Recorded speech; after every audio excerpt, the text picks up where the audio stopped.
पाकिस्तान के सिंध प्रांत में हिंदू अल्पसंख्यक समुदाय, विशेष रूप से युवा हिंदू लड़कियों के खिलाफ होने वाली जबरन धर्म परिवर्तन और अपहरण की घटनाएं मानवाधिकारों का गंभीर उल्लंघन बन चुकी हैं। विभिन्न रिपोर्ट्स के अनुसार हर साल लगभग 1000 हिंदू और ईसाई लड़कियों को अगवा कर जबरन इस्लाम में परिवर्तित किया जाता है और उनकी शादी मुस्लिम पुरुषों से कर दी जाती है। यह एक व्यवस्थित और संगठित अपराध का रूप ले चुका है, जिसे स्थानीय और अंतर्राष्ट्रीय स्तर पर गजवा-ए-हिंद के संदर्भ में देखा जा रहा है, जो कुछ चरमपंथी समूहों द्वारा भारत और हिंदू संस्कृति के खिलाफ एक कथित जिहाद के रूप में प्रचारित किया जाता है। सिंध में हिंदू लड़कियों का अपहरण और धर्म परिवर्तन। सिंध प्रांत, जहां पाकिस्तान की अधिकांश हिंदू आबादी लगभग 75 लाख निवास करती है, विशेष रूप से थार, उमरकोट, मीरपुर खास, घोटकी और खैरपुर जैसे क्षेत्रों में हिंदू लड़कियों का अपहरण एक गंभीर समस्या बन चुका है।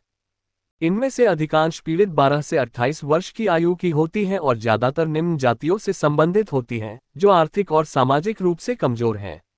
अपहरण के बाद इन लड़कियों को जबरन इस्लाम में परिवर्तित कर उनकी शादी उनके अपहरणकर्ताओं या अन्य मुस्लिम पुरुषों से कर दी जाती है। उदाहरण के लिए 2024 में मीरपुर खास के कोट गुलाम मोहम्मद गांव में एक 10 वर्षीय हिंदू लड़की को उसके घर के बाहर से अगवा कर लिया गया और उसे सिरहिंदी एयर समारोह मदरसे में ले जाकर जबरन इस्लाम में परिवर्तित किया गया।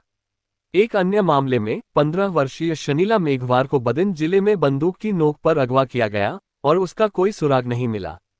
ऐसे मामलों में अपहरणकर्ता अक्सर नकली दस्तावेज तैयार करते हैं, जिसमें दावा किया जाता है कि लड़की ने अपनी मर्जी से धर्म परिवर्तन और विवाह किया है।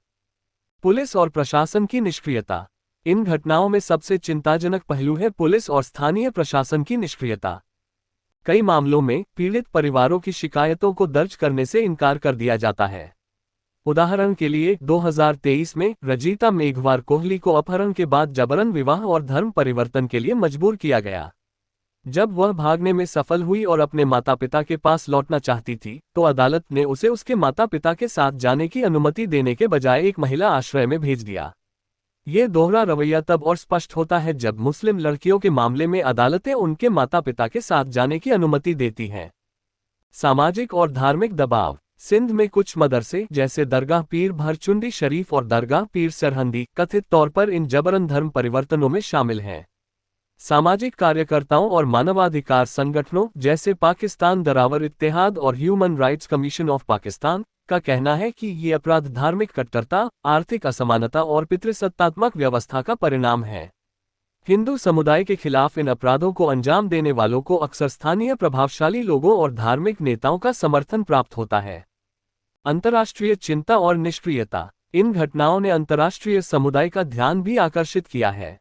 2019 में भारत की तत्कालीन विदेश मंत्री सुषमा स्वराज ने 2 हिंदू बहनों रवीना और रीना के अपहरण और जबरन धर्म परिवर्तन के मामले में पाकिस्तान से जवाब मांगा था। संयुक्त राष्ट्र के 12 मानवाधिकार विशेषज्ञों ने भी 2023 में इन बढ़ती घटनाओं पर चिंता जताई थी। हालांकि पाकिस्तान सरकार ने इन मुद्दों को गंभीरता से लेने के बजाय इसे आंतरिक मामला बताकर टाल दिया। निष्कर्ष। सिंध में हिंदू लड़कियों का अपहरण और जबरन धर्म परिवर्तन न केवल मानवाधिकारों का उल्लंघन है, बल्कि यह एक समुदाय को डराने और उनकी सांस्कृतिक पहचान को मिटाने की कोशिश भी है। पाकिस्तान सरकार को इस मुद्दे पर सख्त कानून लागू करने और अल्पसंख्यक समुदायों की सुरक्षा सुनिश्चित करने की जरूरत है। अंतर्राष्ट्रीय समुदाय को भी इस मुद्दे पर दबाव बनाना चाहिए ताकि हिंदू लड़कियों को इस गजवा के आतंक से बचाया जा सके।